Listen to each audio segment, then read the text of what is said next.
Recently, Terra'Nai Mooring went back to visit her high school, Lift for Life Academy, in downtown St. Louis. I am so proud of you. Not surprised, but definitely proud. She graduated from this charter school last May. This is still my home. You feel like this is still a safe place for you? Right.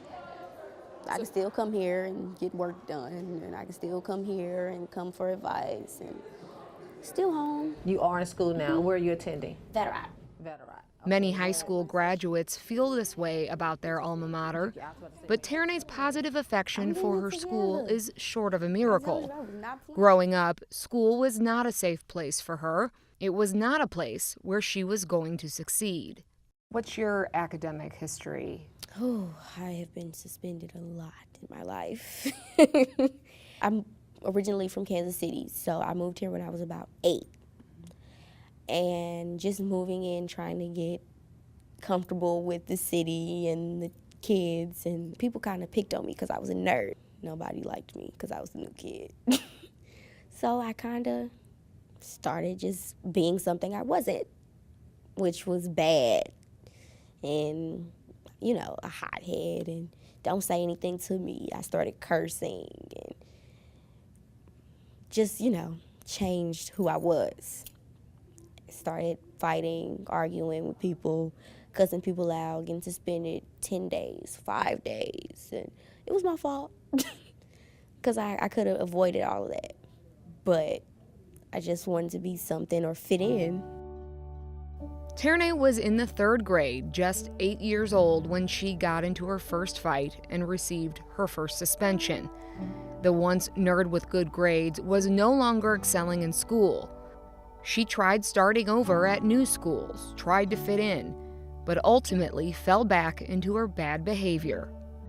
My dad was just a bully. So that's really how I ended up being a bully to others, because my dad was a bully to me.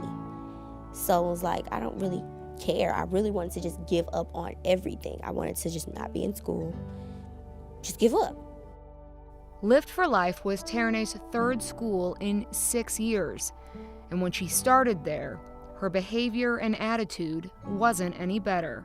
What would happen with her is that mouthy, disrespectful, and talking back to the teachers. Dr. Catrice Noble is deputy director at Lift for Life Academy.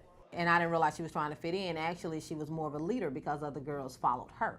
So she continued to lead, in a negative direction.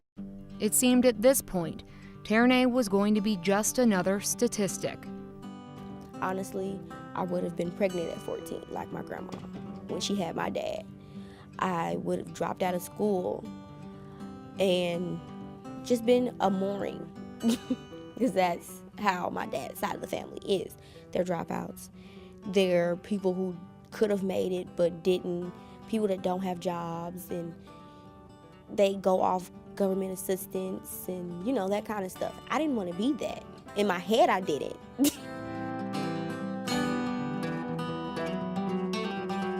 What would have stopped you from doing this? What did you need? I needed guidance. I needed someone to tell me, like, you don't have to be like that. I know that you're not like that. So it's definitely something that motivates you internally. Right. It took Catrice Noble to actually pull me to the side in her office, like, that's not you. I see you, Terra'Nai, and I see what you can be. I realized there was a lot of, home situations that had been occurring, and this was her way of expressing it, seeking attention, and really asking for help, and not really knowing how to do that. And she said, I care about you. That's the only reason I would pull you to the side and say something to you.